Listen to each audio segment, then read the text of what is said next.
Week 5 in the Always Sunny in Sayreville League, and it's a bloodbath out there.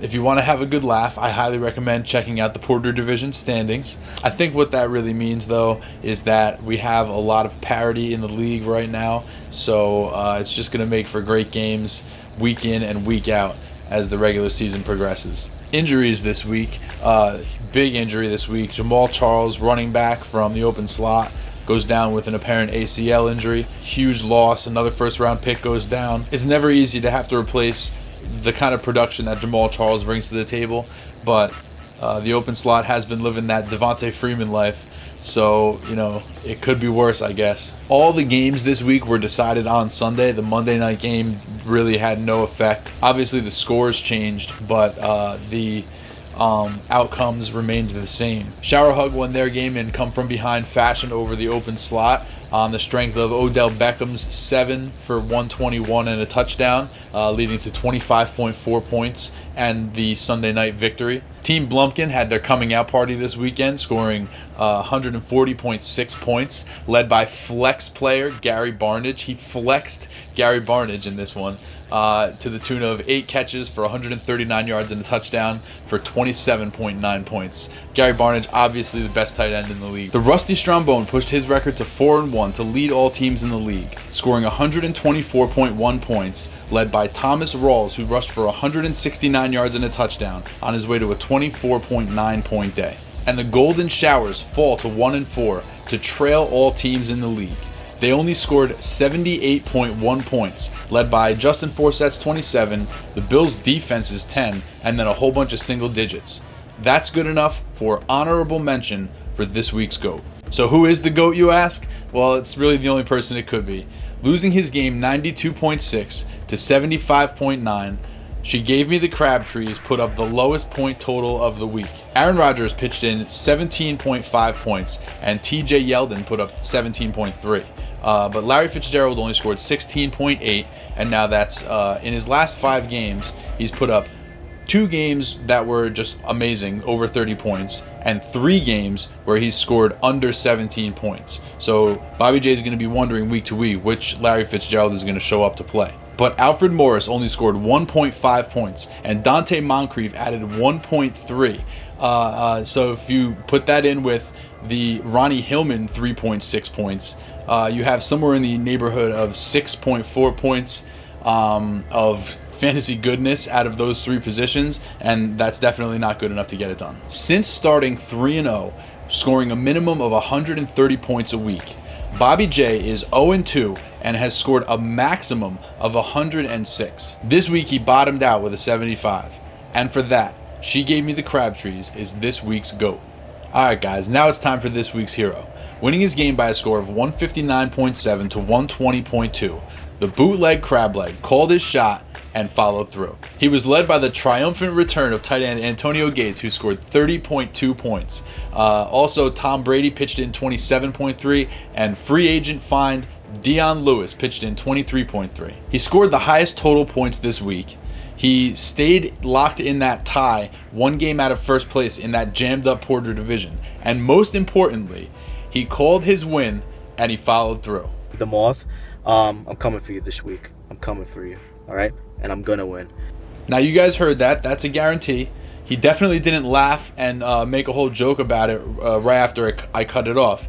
That was a guarantee. And he followed through. So congratulations to John for that.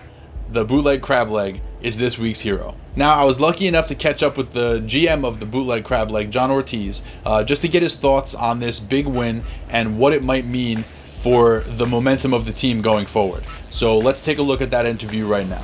All right, thank you very much, Dave. Yes, I'm here right now with John Ortiz, the owner of the Bootleg Crableg. John, first of all, thank you for taking a few minutes. Oh, thank you so much. How's it going? It's going great, man. So you came through with your second win of the season. Yep. And you scored the highest number of points in the league this week. Yes. You gotta feel good about that. Oh yeah, I'm feeling really good about it. Especially last week when you talked about Gates coming back from suspension. He came back. He came in really big for me.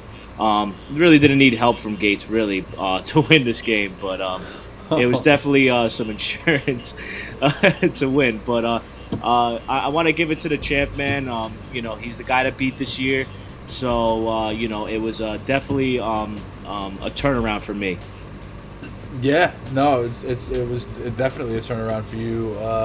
You were definitely headed in the wrong direction. Oh yeah. But you got it together, and that's important. Yeah. And you guys will get a chance to meet your division rivals. So this is the first of 2 meetings for you guys this season. Yeah. So yeah. the Moth will get his opportunity for revenge. Oh yeah. Oh yeah. So getting back to the comments that you made about the Moth in last week's episode, you pretty much guaranteed a win. Yeah. So you were able to come through with the victory there. What made you feel so confident that you were going to be able to come away with the win? I was looking back actually a couple of weeks ago when Brian and Roethlisberger went down on injury. So I felt like I had a chance after that. Oh, so you basically just figured that he was a little bit weakened by injury and he was ripe for the picking. Yes. So I feel like the next time around, he's definitely going to come back with, fully healthy with a Roethlisberger, a Dez, and that would definitely improve his team. Because if he has those two in his lineup, it's a lot closer of a game, a lot more potential of him beating me. You guys play again in week 9. I just checked it out. You guys play again in week 9. So I'm looking forward to it. Tom, I'm gonna come again at you as best as I can. And for the rest of the guys in the league, Tyler Fight Club won a really, really important matchup this week, even though it was down. It was the worst matchup of the week, man. Horrible, awful. Shame on you, Bobby J. Shame on you. Awful, horrendous. Just a disgrace to fantasy football this week. Okay, so you mentioned Antonio Gates came through with 30 points. Also, Brady and your free agent find Dion Lewis. Yes, yes. You gotta love Dion Lewis right now. Oh yeah, Dion Lewis, man. He's been my waiver pickup of the year, man. I think when it goes, when all said and done, he will be the best waiver claim for the year. So. I'm looking forward to winning that award. It's definitely possible. Let's cross our fingers for health for my team too. My team also has not been hit with the injury bug, so I don't want to cross my fingers on that. I have a healthy team. I'm 2-3, along with 3 other people in my division. So I'm definitely trying to build some momentum and win next week against a division rival, against Blumpkin. So I'm hoping for a good outcome for the bootleg crab leg. Nice. You mentioned you're going to be playing against Team Blumpkin next week. Do you have any kind of predictions for how that game might go? I think it's going to be a lot closer. Realistically, I would love to score the way I scored, the past week. But realistically, I think this is going to be a really tight matchup. And whoever wins this game definitely got a lot of momentum going into the next couple of weeks, because I feel like right now we're trying to create some separation between each other, but it's just so tight now. Who do you think has a better team, you or the Blumpkin? I think me and him have even teams. I have to say my team by a very slight margin.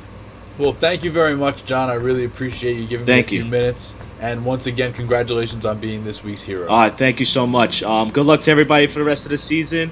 And I will see you Sunday for the Jet game. That's right. Looking forward to it. Back to you in the studio. All right. Thanks, guys. And you will be seeing much more of Shower Hug, the Bootleg Crab Leg, and the Open Slot reporting live next week from Jet Life Stadium. All right, guys, key matchups. Our 2 matchups this week that we're going to be focusing on are the ones that involve the division leaders.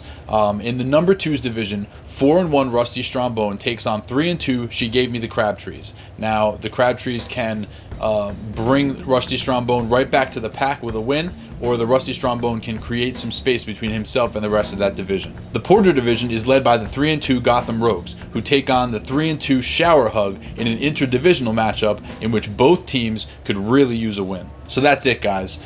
Week 5 update over. Remember to set your lineups. Remember that Next week, we will be reporting live from Jet Life Stadium, which I'm excited about.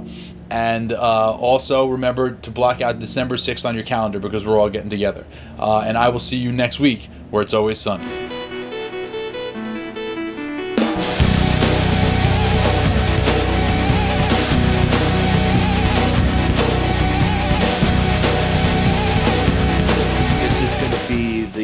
That it's going to be real competitive. It's going to go down to the last week.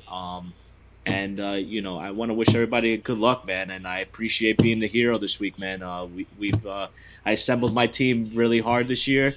I did a lot of my homework on the draft. I did a lot of homework on my waiver pickups. And currently, right now, the only trade bargain that I will have is all my wide receivers are for grabs for other wide receivers. That's it. I don't not trading anybody else. I was offered today actually Tyrod Taylor for Andy Dalton from Narkowitz, and which would be the Gotham Rogues, and I immediately rejected it because give me some type of respect here, all right? Give me some type of respect. I ain't gonna give you a guy that's been a top 10 guy this year so far. Arguably maybe even the top 5.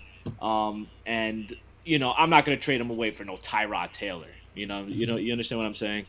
So yeah, man. Yeah. That's a shot at you, Narkowitz. Shame on you for even thinking that low of me.